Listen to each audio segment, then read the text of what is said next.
Welcome to this week's episode of Bridge to Faith. I'm your host, Yusuf Estes, and for the next few minutes, we're going to be talking about faith, what it is, how you can get it, and how it applies to today's world. And then following that, we'll have somebody's particular story of their bridge to faith. All of that and more is coming up right here. Welcome to this week's episode of Bridge to Faith. And here we are, we're out in the desert in Saudi Arabia at what's called Istiraha. And this is a Bedouin tent with modern conveniences. Everything from light bulbs instead of kerosene to air conditioning. I like that part. This week's episode is going to be pretty interesting, so be sure and stay tuned right here on the Bridge to Faith. The first style of houses in the desert here in Saudi was a tent, and now we see this type of house over here. This would be like the second stage of development, and then we can take a peek over here and look and see this is the modern stage. So now you have all of the three stages of development here. Just like an oasis. Oh, yeah. Moldy. Filming. Yeah. This is very not my family used to make all That's a little bit smaller.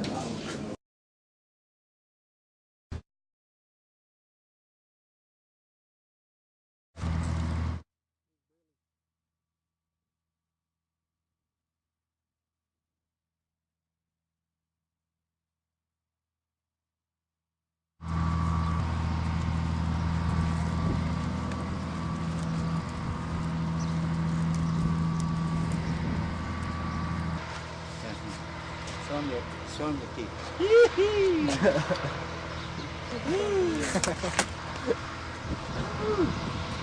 There's a good baby. There's a baby. One more teeth, sir. No teeth. No teeth. Oh, nah, don't be like that. Come on, give us some teeth. Give us some teeth, baby. Woohoo! Woo! Be careful when you call Shay. Shay. Oh, got some stuff on your clothes. That's a bug. Man, you just gotta talk that's gonna be recorded. Let's go to the camera.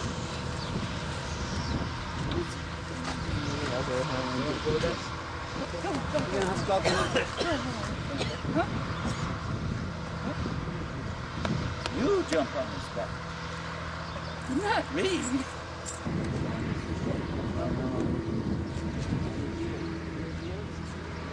هدي كم شيء مشكلة. فوق الخشب فوق الشبك.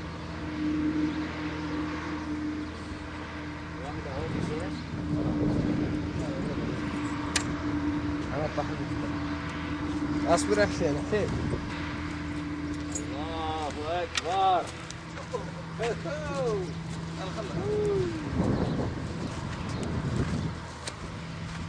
That's a horseman.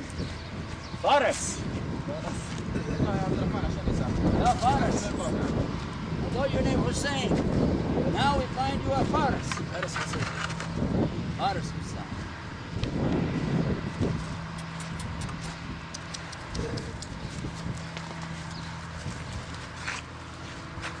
صدقتنا.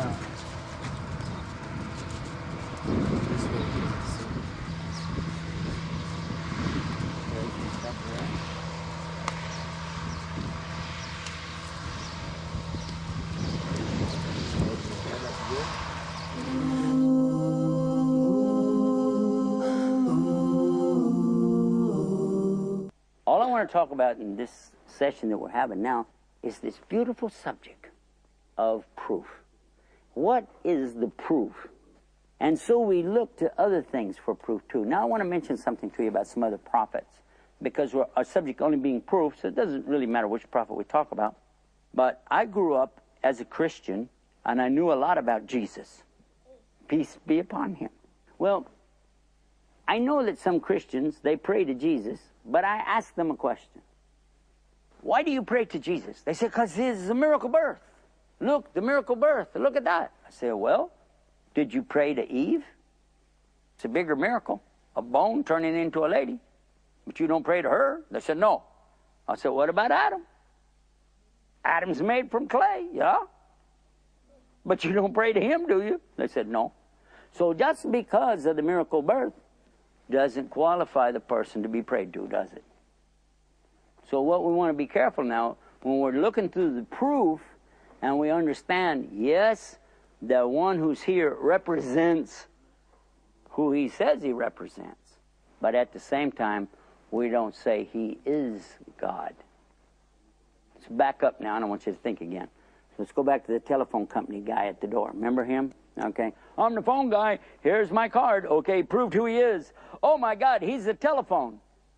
No, he's not a telephone. He works for the telephone company, right? You wouldn't think he's a telephone, would you? He didn't say he was a telephone. He said he was the telephone guy, right? So, I mean, you know, imagine he's got his arm like this. You pick it up. Hello? No, he's not a telephone, right? So, if Jesus didn't say, I'm God, worship me, Moses didn't say, hey, I'm God, worship me. In fact, Moses hated people talking like that, didn't he? That's why he got mad at Pharaoh. Look how Pharaoh said, I'm God, worship me. What happened to him? Oh, we already talked about that. So if anybody said, I'm God, worship me, that's not a prophet. It wouldn't be a prophet, would it? Because the prophets all said, there's only one God, worship him.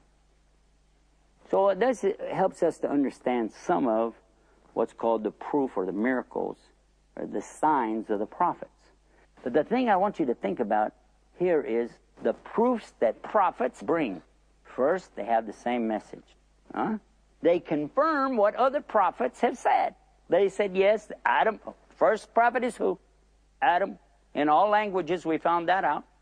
First, and then the next, and the next, and the next. They always said the same thing.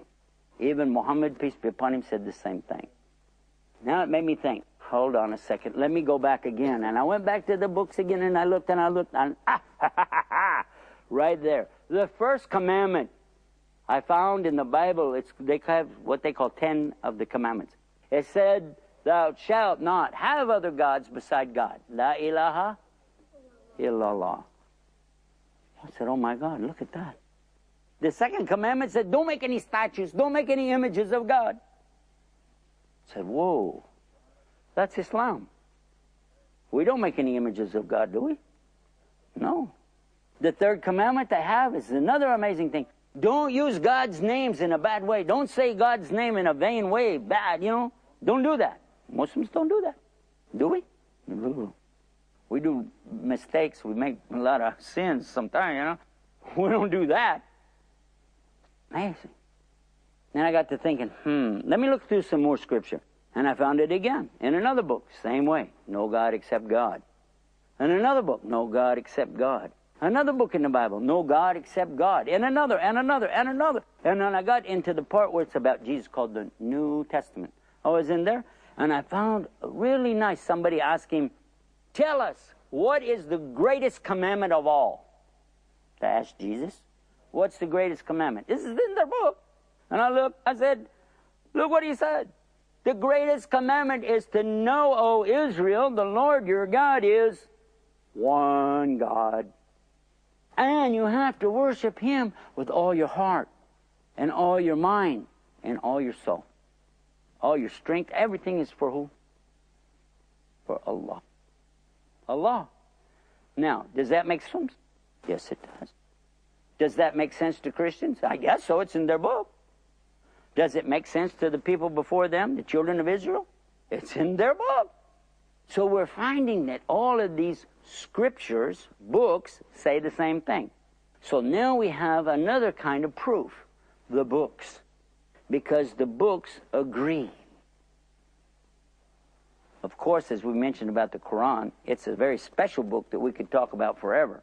The beautiful thing about the Quran is we still have it, all of it, in the original form and the original language. Another thing that I was thinking about, about these prophets, about their proofs, about their signs. I thought it should be that it would be uniform, exactly the same for each one. They should have something in common, but they should have something different to set them apart. Again, I found it to be true, that each prophet had similar things, but each one had something different too. What's amazing is what Allah said in the Quran, that He didn't punish any nation. He didn't punish any nation until He sent a warner to them. Somebody who's a messenger, somebody who's going to tell them about what is good and what is bad. And then I got to thinking again. I said, okay, not all the nations are alike, are they? If you're in China, the people there are not like the people who live in India. The people in England are not like the people who live in Africa. The people in South America are not like the people who live in Australia. Everywhere you go, people are different. So it means that the prophets should all be different in some way. And again, the information we have about the prophets is exactly like Adam is the first prophet for us. He's the first because he's the first to receive inspiration from Allah. And the inspiration was what? Don't eat the fruit. He ate the fruit, he got in trouble. You remember this story, yeah? I want to ask you a question. Did anybody tell you how big was Adam? If he was the first of all the men, should he be real small or should he be real big? Medium. Medium? Big. Or big? Big. Who's the biggest, the father or the child? Father. The father should be the biggest. And if he's the father of all the human beings, I guess he should be the biggest. Huh? Big in height or in age? Yeah? Are you telling big in height or age? Ah, you got a good point. In some languages, when you say big, you're talking about age. But in English, when you say big, you're only talking about size. But when you're speaking Arabic, big can also mean age. But I'm specifically talking about his size. How big was Adam? Now, there's something else interesting in Islam. In Islam, we know that Allah is telling us something about Adam. That after He created Adam, He pulled all of the souls of all of the human beings out of Adam's back. That means you, me, all of us. We were in the backbone of Adam at one time. And then Allah, He pulled all the souls, everybody out when we were just souls. He asked us the question, am I not your Lord? And we all said yes. And then Allah erased that from our mind. Do you remember it? I don't remember it. Do you remember it? I don't remember it. But we believe it. It happened, but we have no memory of it. And in Arabic, nasiya and insan come from the same word, to forget. So a human being in Arabic actually is the word, the one who forgets. Because we forgot about our meeting with Allah, and we forgot we're going to go back to Allah. Now, the subject of coming out of Allah is what I wanted to mention, because if everybody was in His back, He must have been pretty big. Yeah? Do you think He was 10 meters tall? 20 meters tall? 30 meters tall? How big? 10 meters. Huh? Bigger. How big? Guess. 50 meters, 50, Bigger. 50. 100. Bigger even. You know how big? I want to tell you how big. They measured cubits. Cubits like this. This is like a cubit. Okay? Something like that. And the big old stones that they used to 1 big, kilometer. the big buildings out of, you look at them, they're like 1 cubit by 1 cubit by 1 cubit, and it makes a cube. That's where the word cube, from cubit. So if you imagine, he was 60 cubits. Is that big? Oh, well, I tried a tape measure and figure it out and add it up in the calculator, and I said, oh, he would be bigger than a building. He would be taller than a building. Yeah. Yep. It was big. Now we come to the portion of our program where we learn about somebody's particular bridge to faith. How did they come to faith? And let's find out. Let's ask them right now. We want to ask you now about the word in Arabic. It's called tawheed, or monotheism. How important is that? I think it's very important. It's very important to everybody, irrespective of the sort of time in life. But when you get old, it doesn't matter what you've done in the past. You've got to look ahead. What have you got to look ahead to? You've got to look ahead to the afterlife, which Allah has promised us. And to get there, you have to belong to the Muslim faith, follow the advice and the rules, and live the rest of your life in the way that Allah and the Holy Quran instructs you to do. This is easier for a person like myself who's had a belief in God, although it hasn't been shown very much, but has a basic belief in God. It's easy to make this conversion. It might be more difficult for you to convert people who don't believe in anything, or don't worship anything. You're saying atheists would be harder to come to them. Yes, I would think so very much. That's been our experience, actually, that the atheist is committed to nothing. But I think well, that's true. But going back to Africa, which I've had a lot of experience there, most Africans in the part of Africa that I've been to have never had any real chance of knowing about the Muslim faith, or having anybody tell them about it. And they're people that I think would welcome some initiatives there, because they have a basic belief in a God, in God. Well, how important is the oneness of God, though, as opposed to multiple? They don't worship more than one God. They worship God. It might have been put into them through the.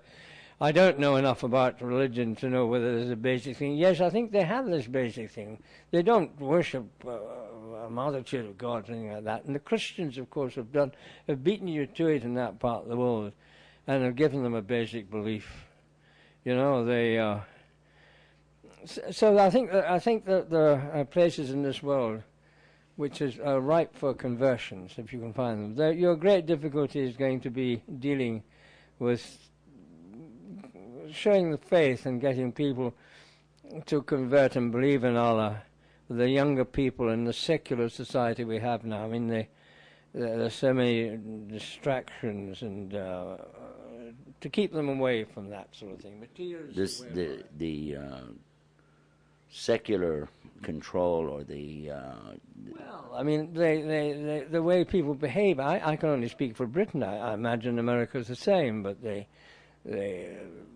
news media is biased, and there's the television and radio. Every street's got bars. Every street's got casinos, and worse. And very few places, in fact, for young Muslim people to go and sit down and meet somebody else, have a cup of tea, and then go and make wudu in the back, and go and sit and pray at the right time, and make it easy for them. Make it easy for them to, because it's not an easy faith. You have to be very well disciplined with the times of the prayers, and your readiness, preparedness for them. And if you can do something to help the younger people, even some older people too, in these big cities, there must be ways of doing this. I think that this will help you. One of the things we spoke about earlier is the ease of understanding, I guess, the beliefs, because it's not difficult to understand there's one God, do what he wants you to do, but to implement it or put it into practice, this is where the difficulty comes. The difficulty comes, of course, it's with the individual. It's I have an age now where they, shall we say, the sins of the flesh are behind me now, and I haven't really been drunk a martini for a few years, and I've never been a gambler. I don't believe in the stock exchange, and I'm not a greedy person. In fact, I'm struggling to keep my weight down. I live on less than £3 a day, which is about $6 American. So but it's not everybody can do this. So I appreciate that. It's going to be hard. Maybe not. Some people, it's harder. It's not about giving up a form of religion. It's giving up a form of, I think, worship of the material things. Oh, very much so. The material things, and as we've seen now, I mean, it's all falling apart a bit. But the material things. I mean, you only got to go to a supermarket in London and see that the people. In medical terminology, stricken with obesity, walking out with trolleys full of liquor and food, enough to feed an army of Africans, for about a month. And this is just the weekend business. And so much waste. Oh, yes, terrible waste. I never waste anything. One of the things, it's nothing to do with my being a Muslim, it's just the way I'm built. I never waste anything. Because, if you had surpluses, you would give them away to people who needed it. As I do. I support a family in Africa that for many years now, and every year I go out for a couple of weeks, and I don't go over to Zimbabwe at the moment. But this year in April, I'm going back to South Africa, and my friend will bring the old pickup down, the Baaqi as we call it, down, and we fill it up with food and take it back to his place and go out. I'm hoping to go with him to see some of his 4 children, because I haven't seen them for a long time. But that's my interest in life. I live by myself, but I look upon them as my family, and it gives me something. You don't just sit and do nothing, but you can't do a great deal if you're miskeen. Miskeen means? Means being rather poor. Impoverished. Yes. Impecunious. We're going to throw out all the big words. Gosh, yes. Let us now ask you to give us, as you did throughout the Hajj, the pilgrimage that we shared together, all of us, and there were quite a few of us together. We looked forward to hearing from you on many occasions. We would ask you questions, and now, again, we're going to ask you to give us some advice. Advice? I don't think I'm in a position to advise you or anything, but the advice,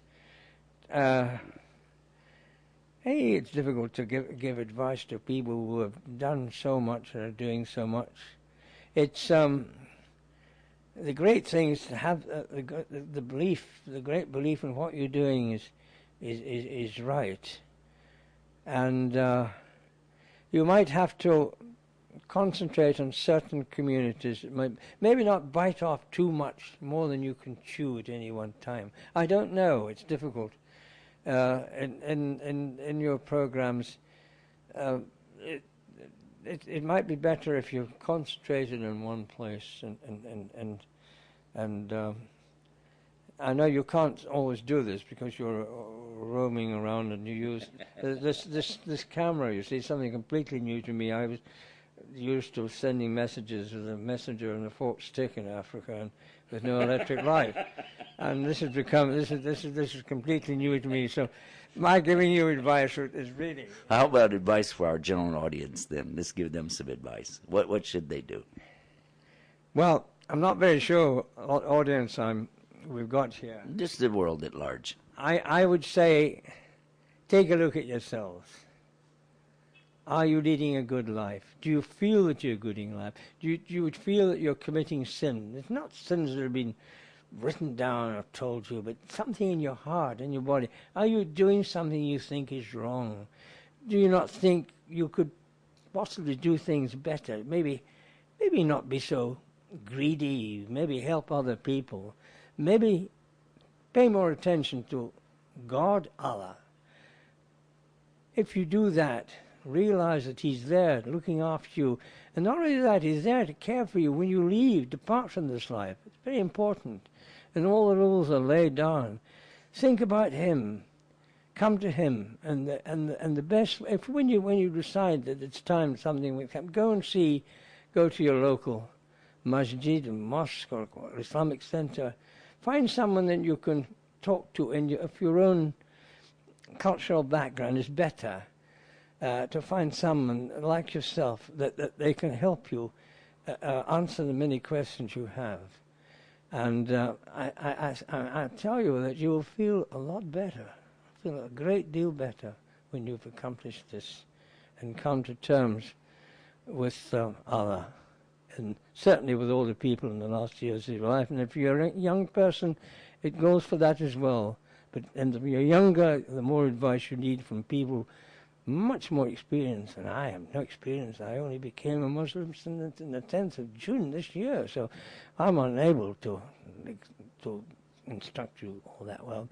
But somebody like our brother here, Yusuf, will be able to guide you in the right direction. And I advise you all to do this before it's too late, because people often say to me, why have you become a Muslim? Now, you know, you could spend about an hour giving an answer, but I give a very rather frivolous answer. I say, I want to be on the side of the angels when Allah decides to pull the final curtain down on this place. Now you think about that. I advise you to get on the side of the angels and don't leave it too late. Very good advice. Very, very good advice. And for me, I felt that it was personal to me as well. Thank you so much, James, for sharing the Hajj with us and sharing your life with us. And especially thank you for taking the time to be with us and give us this good advice. We love you so much. And you're our brother in Islam, and we look to you like our father. We love you so much. Jazakallah. Very much. Alhamdulillah. Thank you. Well, that's it for this week's episode of Bridge to Faith. Remember our website, bridgetofaith.com. Until next time, peace. Salam alaikum.